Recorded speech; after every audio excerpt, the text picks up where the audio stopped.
Salam jumpa dalam kasih Tuhan kita Yesus Kristus. Shalom saudara-saudaraku yang diberkati Tuhan.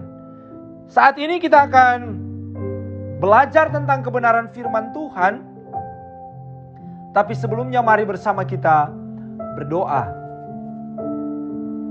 Tuhan Allah, di dalam nama Yesus Kristus, saat ini kami hendak membaca dan merenungkan firman. Berilah kami selalu pengetahuan dan hikmat surgawi-Mu, supaya kami terus menerus belajar, mengerti, memahami kehendak firman-Mu. Dan dengan sukacita iman, kami memberlakukannya dalam hidup ini. Anugerahkanlah ya Tuhan hikmat-Mu bagi kami saat ini. Dan berfirmanlah, kami bukan hanya sekedar mau mendengar, tapi mau memberlakukannya dalam kehidupan kami. Amin. Saudara-saudaraku yang diberkati Tuhan, bacaan kita di saat ini terambil dari kitab Amsal. Amsal 10 ayat yang pertama sampai ayatnya yang ke-14. Amsal pasalnya yang ke-10 ayat 1 sampai ayatnya yang ke-14. Tentang kumpulan Amsal-Amsal Salomo. Amsal-Amsal Salomo. Anak yang bijak mendatangkan sukacita kepada ayahnya. Tetapi anak yang bebal adalah kedukaan bagi ibunya. Harta benda yang diperoleh dengan kefasikan tidak berguna, tapi kebenaran menyelamatkan orang dari maut. Tuhan tidak membiarkan orang benar menderita kelaparan, tetapi keinginan orang fasik ditolaknya. Tangan yang lamban membuat miskin, tetapi tangan orang rajin menjadikan kaya. Siapa mengumpulkan pada musim panas, ia berakal budi. Siapa tidur pada waktu panen, membuat malu. Berkat ada di atas kepala orang benar, tetapi mulut orang fasik menyembunyikan kelaliman. Kenangan kepada orang benar mendatangkan berkat, tetapi nama orang fasik menjadi busuk. Siapa bijak hati memperhatikan perintah-perintah, tetapi siapa bodoh bicaranya akan jatuh. Siapa bersih kelakuannya aman jalannya, tetapi siapa berliku-liku jalannya akan diketahui. Siapa mengedipkan mata menyebabkan kesusahan, siapa bodoh bicaranya akan jatuh. Mulut orang benar adalah sumber kehidupan, tetapi mulut orang fasik menyembunyikan kelaliman. Kebencian menimbulkan pertengkaran, tetapi kasih menutupi segala pelanggaran. Di bibir orang berpengertian terdapat hikmat, tetapi pentung tersedia bagi punggung orang yang tidak berakal budi. Orang bijak menyimpan pengetahuan, tetapi mulut orang bodoh adalah kebinasaan yang mengancam. Saudara-saudaraku yang diberkati Tuhan, itulah firman Tuhan bagi kita semua saat ini. Ada seorang jenderal yang menyukai permainan catur, dan dia adalah master catur. Tidak ada pecatur lain yang dapat mengalahkannya. Suatu hari, sang jenderal dalam perjalanan dinasnya melihat sebuah gubuk yang pada dindingnya tergantung papan bertuliskan pecatur terbaik dunia. Tentu saja hal ini membuat sang jenderal penasaran dan segera menghampiri gubuk tersebut untuk menantang pemilik gubuk bermain catur. Dan ternyata sang jenderal dapat memenangkan seluruh 3 set yang mereka mainkan. Karena itu sang jenderal dengan penuh kepercayaan diri mengatakan, Anda harus segera mencopot papan ini. Dan kemudian sang jenderal segera melanjutkan perjalanannya dengan penuh kegembiraan. Setelah sang jenderal menyelesaikan tugasnya, dalam perjalanan pulang, jenderal melewati gubuk itu lagi, dan ia melihat bahwa papan catur, ya papan yang bertuliskan pecatur terbaik dunia, belum juga dicopot. Dengan penasaran, masuklah sang jenderal dan menantang pemilik gubuk itu untuk bermain catur kembali. Namun, kali ini hasilnya sangat berbeda dan sangat mengejutkan, karena jenderal kalah telak 3 kali berturut-turut. Jenderal sangat terkejut dan bertanya, mengapa bisa terjadi demikian? Pemilik gubuk menjawab dengan bijak, pada waktu yang lalu saya tahu jenderal sedang dalam perjalanan untuk melaksanakan tugas negara. Maka saya tidak mau mengalahkan jenderal untuk menjaga semangat juang sang jenderal. Namun sekarang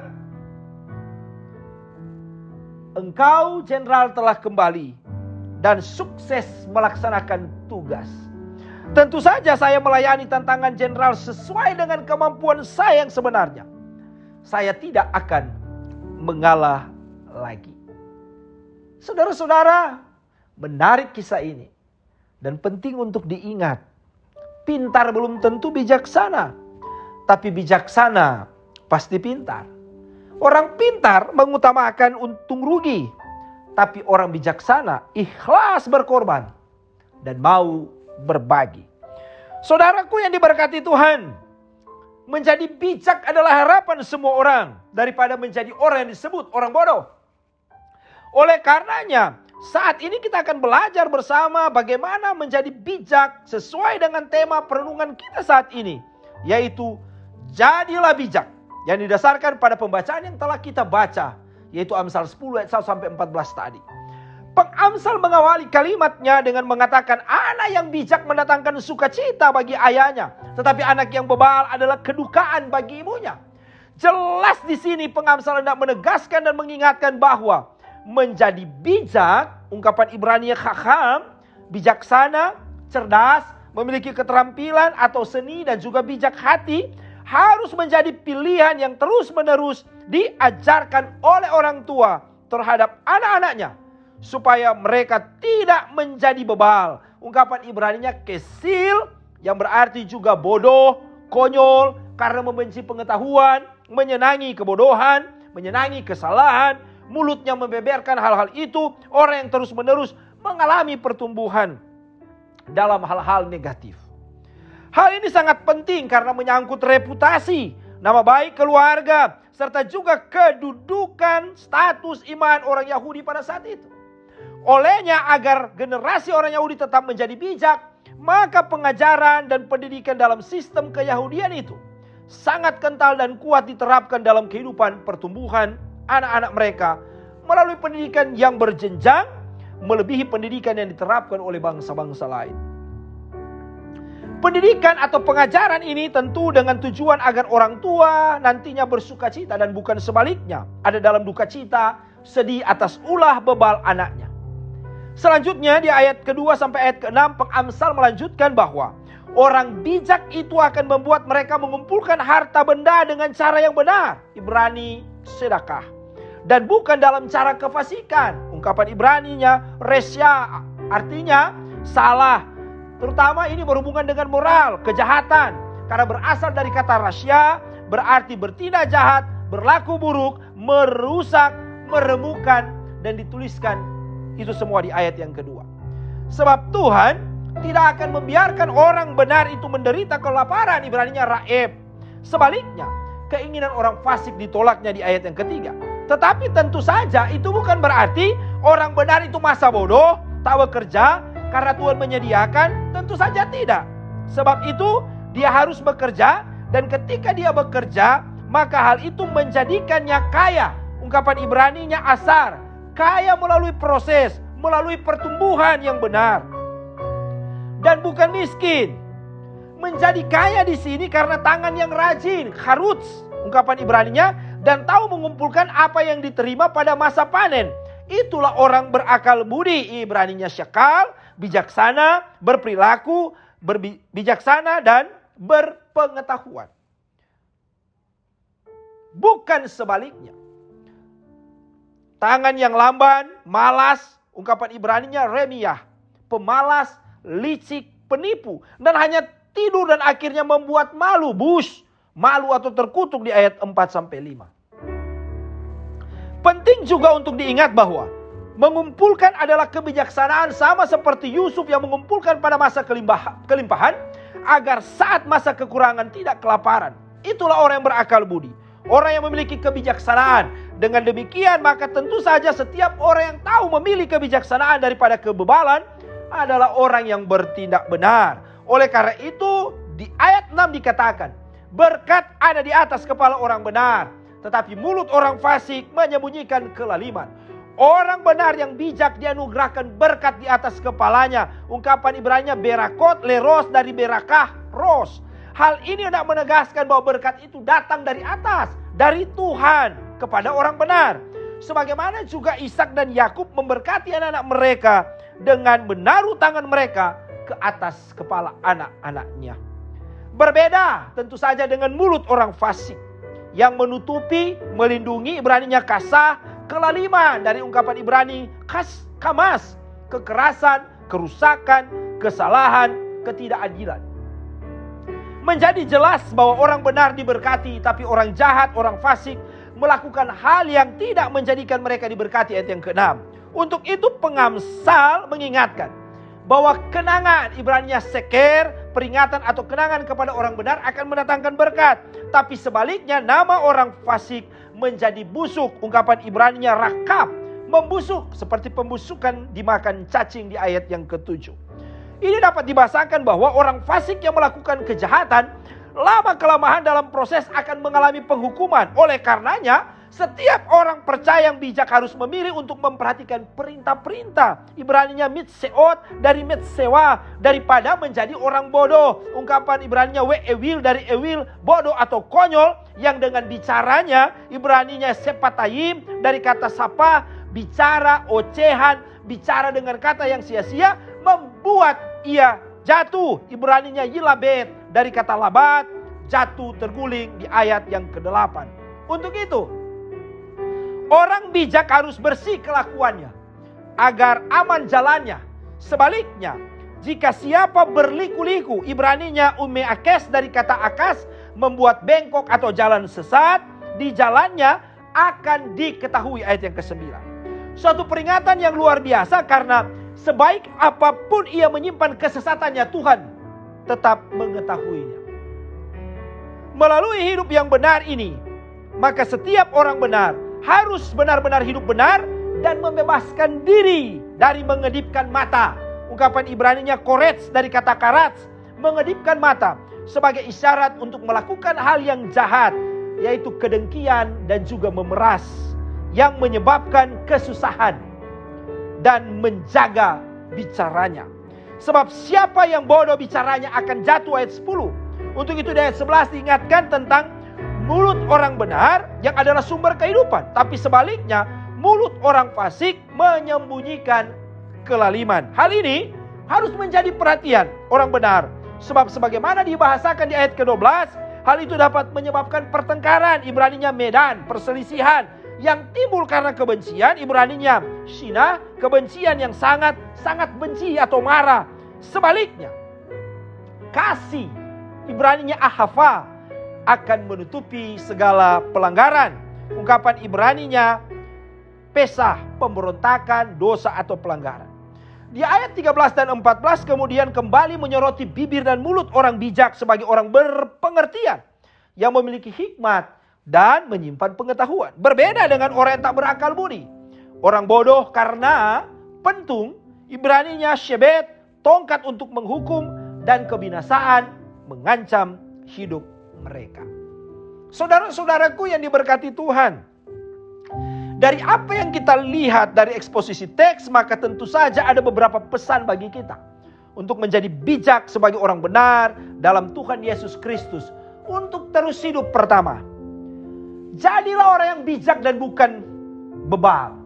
Suatu upaya hidup beriman dalam tanggung jawab sebagai orang tua untuk terus-menerus mengajarkan kebenaran dalam kehidupan anak-anak kita sedini mungkin, agar tidak menyesal di kemudian hari atas sikap anak kita yang tidak sesuai dengan harapan kita. Untuk itu penting untuk terus mendidik anak-anak kita dalam hidup yang mencintai Tuhan Yesus Kristus dan kebenaran firman-Nya. Karena hanya dalam Dia dan firman-Nya, maka orang bukan hanya menjadi benar, tapi juga bijaksana, berpengetahuan, dan memiliki skill keahlian untuk hidup anak-anak kita dengan tantangan yang luar biasa di masa kini dan masa yang akan datang. Sebab jika tidak demikian, maka kita akan mendapati generasi yang kelam, tidak hidup dalam Tuhan dan firman-Nya, serta akhirnya mereka bertumbuh ke arah yang negatif dan kemudian mengeraskan hati, serta tidak mau menerima kebenaran yang menyelamatkan. Hal yang kedua, orang bijak adalah orang yang aktif dan bukan pasif. Memang benar, Tuhan tidak akan membiarkan orang benar menderita kelaparan. Tapi Tuhan kemudian mengendaki orang benar memiliki kebijaksanaan untuk bekerja dengan tangan mereka. Tangan yang digunakan untuk bekerja ini juga harus dilakukan dengan proses yang benar. Tidak curang, tapi terus jujur dan benar. Hal ini perlu diingat karena banyak orang terkadang lebih banyak menunggu bola daripada menjemput bola. Belum lagi banyak orang ingin berhasil sukses dengan cara-cara yang tidak benar. Sekalipun mereka harus berbuat curang dengan menyingkirkan, mengorbankan, bahkan mematikan orang lain. Hal yang ketiga, berkat bagi orang benar, tapi kefasikan akan menjauhkan berkat. Ungkapan yang sering saya gunakan, taat itu berat, tapi taat itu berkat, adalah refleksi hidup yang benar dalam Tuhan. Bahwa kita mengubah yang berat itu menjadi berkat. Karena kita tahu bahwa berkat hanya ada bagi orang yang benar dan bukan pada orang fasik. Keberkatan ini menjadikan kita tidak hidup dalam kesalahan, dalam hidup yang tidak adil. Sebab banyak orang yang ingin diberkati, tapi dosa jalan terus dan terus berbuat salah. Tetap berlaku tidak adil, pilih-pilih kasih dalam pelayanan atau memberi bantuan. Juga mengingatkan kita yang mau diberkati agar jangan berjalan tidak lurus di jalan yang bengkok, jalan yang sesat, dan membahayakan hidup kita. Sudah tahu dosa, kok masuk? Jangan dong, tolak dong. Karena kita mau diberkati Tuhan dalam segala hal. Hal ini harus kita kerjakan agar orang akan mengingat kita yang berbuat benar dengan segala kenangan bagi orang lain tentang kita. Dan bukan sebaliknya, kenangan yang penuh dengan cerita yang kemudian membusukkan nama kita. Hal yang keempat, jangan bermain mata. Istilah main mata bukan istilah yang asing bagi kita karena ia ada dalam setiap aspek atau segala aspek hidup kita. Misalnya kita mendengar bahwa kesebelasan Thailand bermain mata dengan kesebelasan Vietnam dalam cabang olahraga sepak bola di SEA Games. Istilah ini biasanya juga berkonotasi tidak baik. Ini juga yang diingatkan oleh pengamsal bagi kita. Bahaya mengedipkan mata, bermain mata. Suatu upaya untuk menghadirkan kebencian dan permusuhan, perselisihan, dan memeras orang lain sebagaimana konteks teks yang sudah kita baca tadi. Jangan jika menjadi orang yang mendatangkan kesusahan bagi orang lain atas apa yang kita katakan, perbuat bagi mereka. Orang bijak akan terus menghadirkan kedamaian dan bukan permusuhan, apalagi kemudian merugikan orang lain. Hal yang kelima, hal yang terakhir, mulut adalah sumber kehidupan dan bukan kematian. Ada istilah torang di sini, orang Manado. Kalau dia kuat lahir, mulu lebih dulu. Artinya, kelahirannya mulutnya terlebih dahulu. Suatu istilah yang hendak membahasakan seseorang itu memang jago bicara, tapi dalam hal yang negatif. Karena biasanya mulutnya menjadi senjata untuk menghujat, mengumpat, mempersalahkan, dan menyerang orang lain. Ingat, ungkapan mulutmu adalah harimaumu. Kiranya tidak berlaku atas kita, karena kita adalah orang yang bijak dan bukan orang bebal, bukan orang bodoh, juga bukan orang fasik. Mulut kita menjadi sumber kehidupan bagi orang lain dan tentu menjadi berkat bagi diri kita. Biarlah mulut kita seperti yang diungkapkan oleh pemazmur. Mulutku penuh dengan puji-pujian kepadamu, dengan penghormatan kepadamu sepanjang hari. Mazmur 71 ayatnya yang ke-8. Tuhan memberkati kita semuanya. Amin. Mari kita berdoa. Tuhan, terima kasih untuk firman. Jadikan kami lebih bijaksana, lebih benar dalam menjalani hidup di tengah-tengah panggilan iman kami sebagai orang benar. Tuhan berkati, Tuhan sertai, supaya kami menjadi pelaku firman yang memberkati banyak orang. Dan banyak orang mengenal Tuhan dari setiap kehidupan yang kami lakukan setiap waktu. Terpujilah nama-Mu Bapa. Ini syukur kami karena menerima sukacita kebenaran firman. Di dalam nama Yesus kami berdoa. Amin.